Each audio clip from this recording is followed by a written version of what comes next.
ganyang matinong abogado? Eh, mga karakas lang ni Gadon ang gumagawa ng ganyan. Yung mga ganyang klaseng patutsada. Ay, alam nyo mga kababayan, wag ho tayong basta-basta. Akin, again sabi ko nga sa inyo kasi may part dito na tila may pagbanta pa si Romualdez. Hindi ko lang nga na-play yun kasi mahaba yun Medyo may pagbanta pa siya na sinasabi niya na you yourselves are parang, ito ata yun Pero sinabi dito na parang the Supreme Court is impeachable, parang ganon.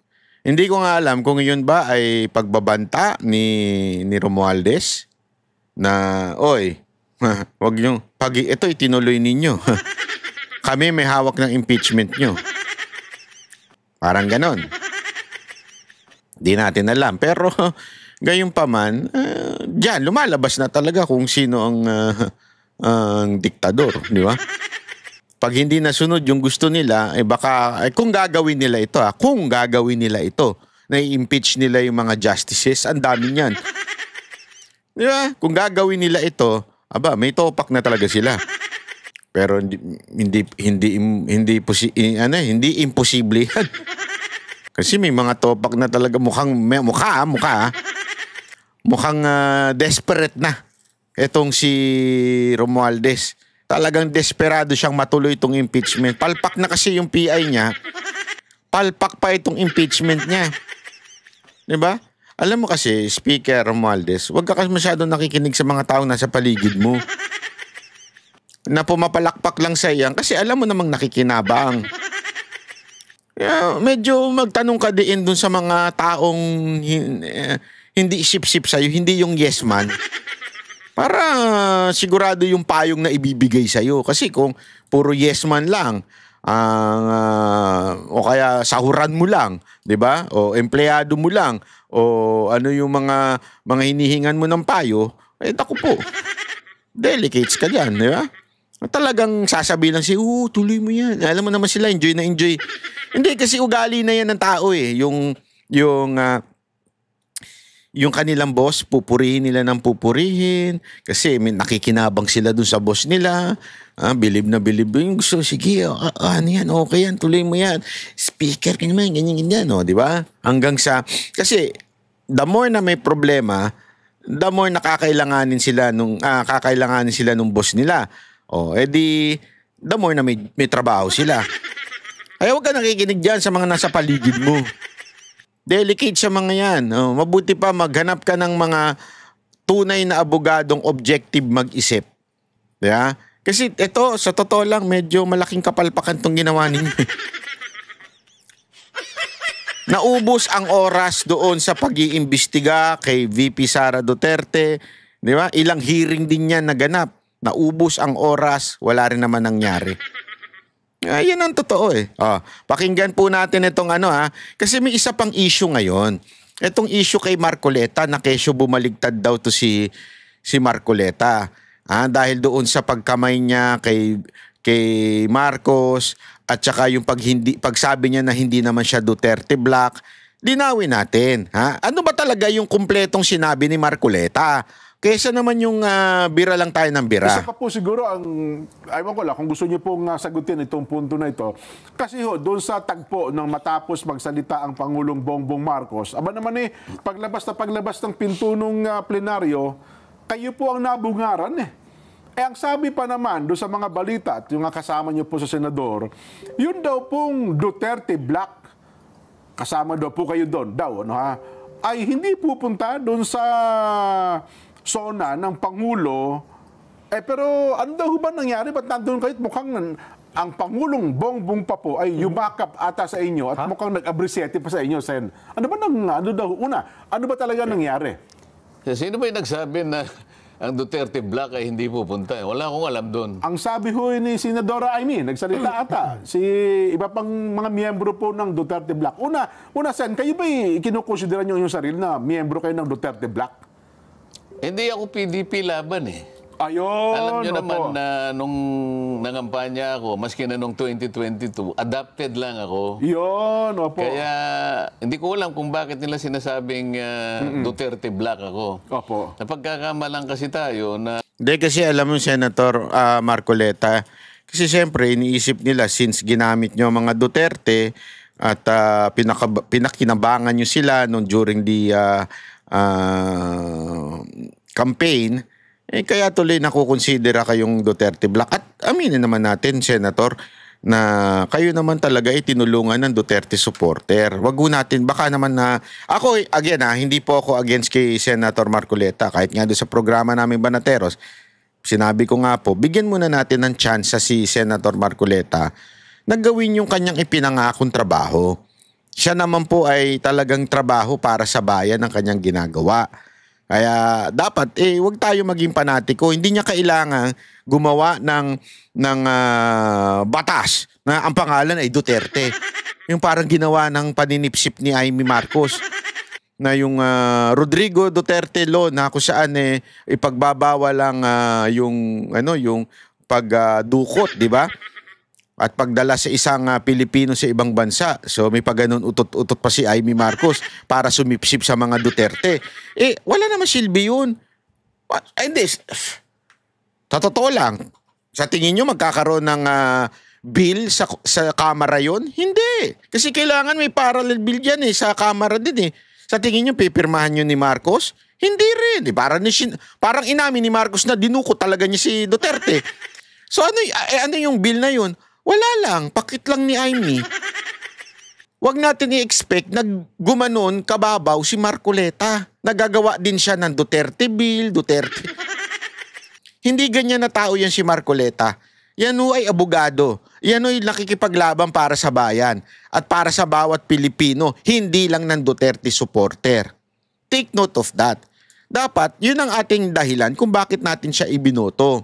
Kung bakit natin siya ikinampanya.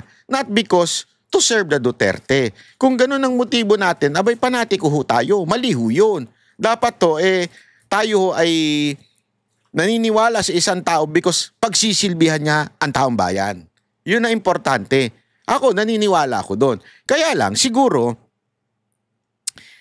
since totoo naman na talagang tinulungan siya ng mga Duterte supporter etong nakaraang eleksyon, at talaga namang ikinampanya siya ng Duterte supporter at naka-angkla ang kanyang pangangampanya sa event ng PDP, sa event ng KOJC.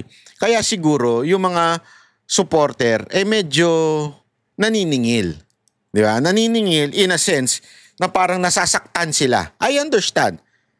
Kahit po ako kung talagang hindi ko iisipin ng malalim itong ginawa ni Marcoleta, baka masaktan din ako na, alam naman natin na itong si Marcos, siya ang nagdala kay Pangulong Duterte sa dahig, di ba?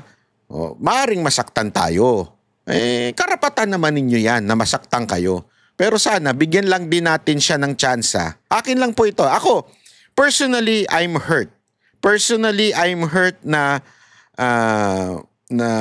parang ayaw niyang, hindi, kinukonsider niya yung sarili niya na hindi Duterte Black.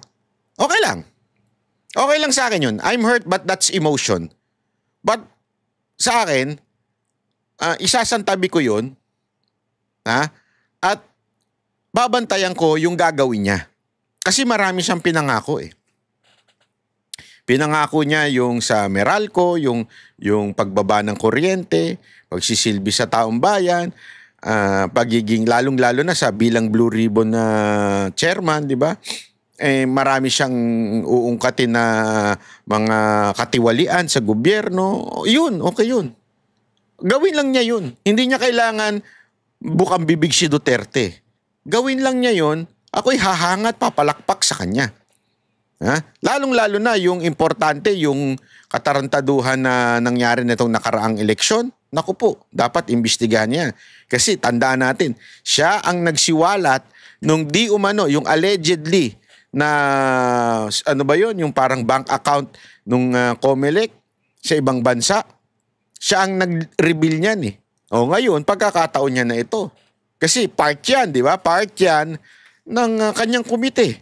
O sana gawin niya yan. Pag yung mga yan, hindi niya ginawa, yung mga trabaho na yan, hindi niya ginawa, dyan tayo magalit.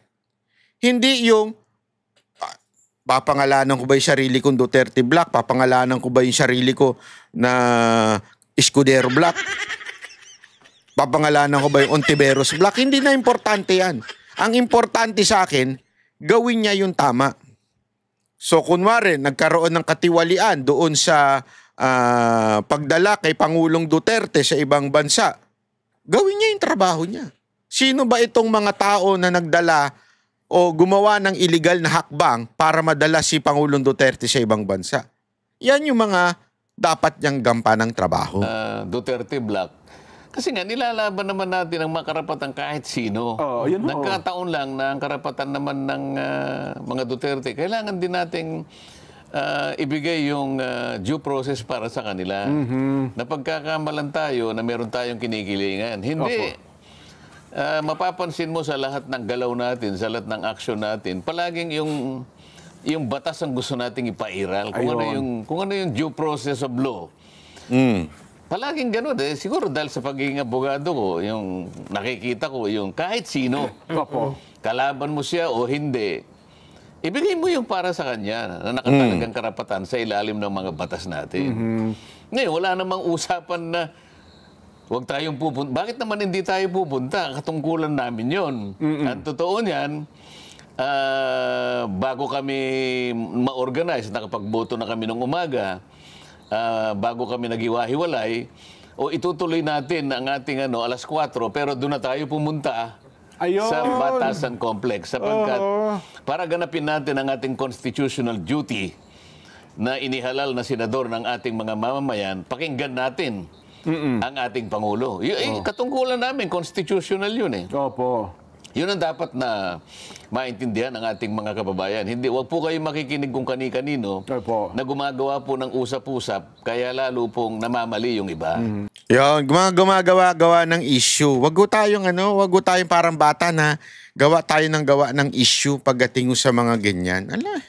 Matatanda na ho tayo. Importante, gawin ni Marcoleta yung trabaho niya. And sabi ko sa inyo, pag si Marcoleta hindi niya ginawa ang trabaho niya, asahan nyo kaming banateros babanat sa kanya. Asahan nyo yan. Pero pag ginawa niya yung trabaho niya, asahan yung papalakpakan namin yan. Kaya nga, di ba, paulit-ulit natin sinasabi sa programa natin, ito yung tinatawag na break or make kay Marcoleta. Kasi napakalaking responsibilidad yung inilagay sa kanya yung bilang Blue Ribbon Committee, yung committee na yon ay mapasa kanya, ay malaking responsibilidad yon. Kaya nga pag malaking responsibilidad, malaki din ang inaasahan natin sa kanya. Pag hindi niya ginawa yan, babanatan natin siya kaliwat kanan. Yung ginawa niya ha. Pero pag ginawa niya, papalakpakan natin yung ginawa niya. Hindi dahil sa ako'y Duterte supporter, ako'y ganito supporter. Kasi ako honestly, pag tinignan ko yung senador, hindi ko naman tinitingnan ko ano kulay nila except si Ontiveros. Kasi si Ontiveros, anti-Duterte na yan. Anything na anti-Duterte, gagawin yan. Siya mismo naglagay sa sarili niya sa kulay. Alanganing kulay. Anti-Duterte ko, lahat ng gagawin na Duterte masama. Kaya siya talaga, wala ekis yan sa akin. Yung the rest, kung sino pa man yan, ano pa man ang pangalan yan, o ano man pa man ang partido niyan, importante gampanan niya yung trabaho niya bilang senador. Para sa bayan at para sa bawat Pilipino. Dapat ganun tayo tumingin. Palakpakan pag tama ang ginawa, banatan pag mali ang ginawa. So, it's early to say na itong si Marcoleta ay gagawa ng, hindi, bumaligtad na siya, hindi, ginamit niya ang mga Duterte para manalo siya. Hindi. Sabi ng puting ahas ko, tangina ko daw. Sorry naman. Hindi kasi yung puting ahas na yung storbo sa buhay natin eh. Hindi ko nga alam ko nahuli na yan eh. Sa di ba may ahas doon bago umalis daw si Marcos. Hindi kaya yun yung puting ahas. Limang puti yun eh. Hindi, pero alam nyo mga kababayan, tama na tayo sa ganyang mga mabababaw na issue. Doon tayo sa bayan. Gawin ni Marcoleta yung para sa bayan. Asahan nyo, talagang ipapalakpakan natin ng todo-todo, pupush natin yan. Pero wag niyang gawin yung para sa bayan. Number 1 kaming magiging kritiko niyan. Tama pala yung paliwanag natin noong isang araw, Nelson. Na kasi sabi nga, Duterte Black. Sabi ko, hanggang ngayon po, hindi ko naman kinukonsidera kayo bilang Duterte Black, bagamat adapted kayo ng PDP laban. Kahit siguro palagay mong Duterte Black ako, Opo. pupunta pa rin ako kasi nagsuspindi lang kami ng aming sesyon eh. Pagkatapos naming bumoto ng speaker, ay ng presidente ng Senado, Opo. ang usapan, magre-resume ang ating session at 4 o'clock this Ayun. afternoon. But we will converge in Batasang Pambansa Oo. in time to hear the message of the President. Oho. Kasi nakalagay sa Constitution nun dyan. Opo. Katungkulan ng bawat senador na pumunta doon. Ngayon, kung ang mga kasama ko, halimbawa, ay hindi pumunta, sila po ang may May kagustuhan nun. kagustuhan noon at sila po yung makapagpapaliwanag kung bakit hindi sila nakarating yung araw na yon. Ngayon, tungkol naman doon sa binati ako ng Pangulo at nagbatian kami, palagay ko naman ay isang bagay na hindi dapat ipagtaka ng kahit sino man. Opo, opo. Senador naman ako, Pangulo naman siya at kaibigan ko naman siya. Alam mo, hindi naman kami magkamayan man lang, Nelson. Opo. Lalo sigurong pagtatakan, nag-isinaban yung dalawa. Ayun ang mas malaking issue. O, di baka mamaya, lalo naman tayong... Oo. Pero yun daw po yung tagpo na yun. Ano daw binulong sa inyo? Kasi pag bulong sa Ayan. palo sa inyo, parang sabi Nasaan ni ba yun? Kanor Bing eh. O, ipakita mo nga, Nasa, direct. hindi ko pa nakita. Ipakita mo direct mula sa simula. Yung, yan. Nandiyan, yung mula kanina. Ayan. Yan o. Oo. May binulong sa inyo, Sen eh. Bulong nga eh. Alam mo, pagka bulong, Oo nga pala, no? hindi pinaririnig sa iba yun. Kaya nga, kasi kung hindi naman niya binulong, di sana narinig ng lahat. Oo, ano? halimbawa naman, kung halimbawa pasigaw yun, hindi nyo na ako tatanungin dahil narinig nyo lahat sigurado yun. O yung speaker naman po, yun sabi niyo, may sinabi rin sa inyo eh. Oo, nakita mo naman yan. Oo. Oo.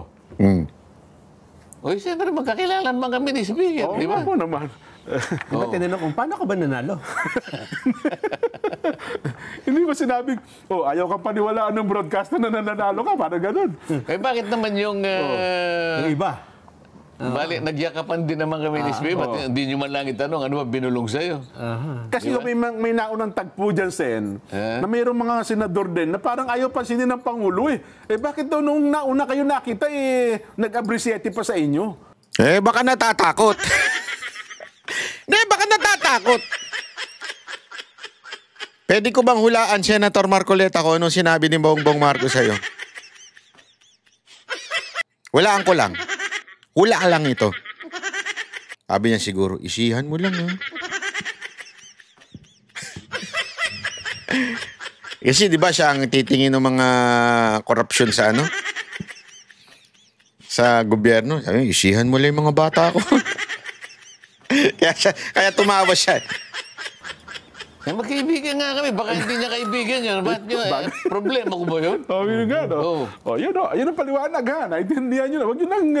Bakit ba kung binanatan mo yung kaibigan mo, hindi mo na kaibigan? Kasi ugali ko yun. Kahit kaibigan, pag may mali ka, Walang problema. sasabihin ko. Yun ang tunay na Palagi kaibigan. ko sinasabi sa inyo yun, di ba? Maski magkakilala ko. Pag nakita ko na maring may gusto ko sabihin sa kanya, sa halimbawa, sa katatama ng mga pangyayari, bahala siya sa buhay niya kung hindi niya ako pakinggan. At least nasabi ko, sapagkat kaibigan ko siya. Yan. Lalong-lalo na sa nangyayari sa bansa halimbawa. Meron akong sasabihin. Masama ba yun kung sasabihin ko yung totoo? Tama. Kung halimbawa, magdamdam sila ron. Aba, hindi sila tunay na kaibigan, di ba? Napanood ko kay Fernando Poe Jr. yan eh. Alin. Yung tunay na kaibigan, saan eh? Ganun ba? Anong pamagat ng pelikula? Kaibigan lang pala. Yan ang sinasabi ko sa iyo.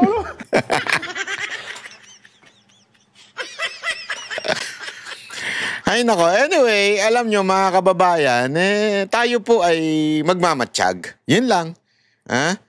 Mamatsyag tayo sa kung ano man ang gagawin po ni Marcoleta. Basta ngayon, sana ako, wish ko lang sa mga kababayan natin, wag muna natin kagad pong husgahan si Marcoleta. Oo, sabi naman niya, magkaibigan sila ni Marcos at kung sabi naman niya, pag may ginawang kapalpakan to si Marcos, hindi siya magkaatubiling banatan. O, di ba? Sabihin na mali itong ginagawa ni Marcos. Which is, nakita naman natin yan. Alam nyo, mga kababayan, nakita naman natin yan during the 19th Congress. Pwede naman siya sumipsip kay Romualdez doon eh. Alam naman natin, pag sumipsip ka, ikaw ay pagpapalain. Alam natin yan. Pag sumipsip ka noon kay Romualdez, ikaw ay pagpapalain. Pero hindi ho siya sumipsip. Nakita nyo naman ng ginawa niya nung 19th Congress. Di ba? Based on history, meron naman po siyang ginawang maganda at maayos. At lumaban naman siya kahit siya na nga lang mag-isang naglumalaban doon. Tinanggalan na siya ng mga komite, tinanggal din siya sa isang komite. Ginawa naman niya yun. So, wag kagad tayong maghusga kung sakasakaling nakita natin ito. Antayin natin. Kung ilulusot niya ba si Marcos sa mga kapalpakan niya? Doon, birahin natin si Marcoleta. Yeah? Punahin natin. Pero kung may maganda naman siyang gagawin, mga kababayan, wag kagad tayong magpapasok sa intriga. Maging matalino tayo. Wag tayo yung intrigera lang. Okay? So maraming salamat po. Kita-kita uli tayo. God bless everyone. Mabuhay ang Pilipinas. Ang boses ng masa hindi natatakot. Katotohanan lang, di kami nalulunod. Walang bahid ng sismis, lahat ay totoo. Kahit sino ka pa, pag mali ka babanatan ka. Walang pinipili kulay, wala kaming kinikilingan. Basta para sa bayan, kami lalaban. Pag tama palakpakan, pag mali banatan. Di matitinag, di matatakot, para sa bayan tuloy ang sigaw. Sa harap ng kamera, walang halong takot. Mga baluktot, lahat kayo'y tutumba. Ang hustisya at totoo, yun lang ang mahalaga. Kahit sinong harang, di kami matitinag. Walang pinipiling kulay, wala kaming kinikilingan. Basta para sa bayan, kami lalaban. Pag tama palakpakan, pag mali banatan. Di matitinag, di matatakot, para sa bayan tuloy ang sigaw. Kung nasa tama ka, ikaw ay aming kasama. Pero pag mali ka, handa ka na bang mabasag? Banateros kami, walang inuunan. Dahil bayan muna, bago ang sarili.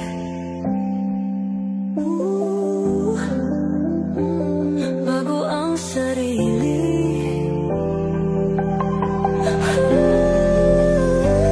Pag tama palakpakan, pag mali banatan. Banateros ang sigaw, katotohanan ang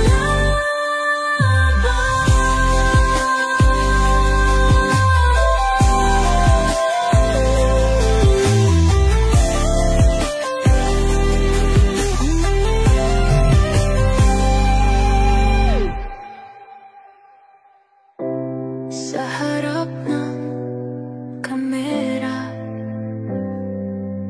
walang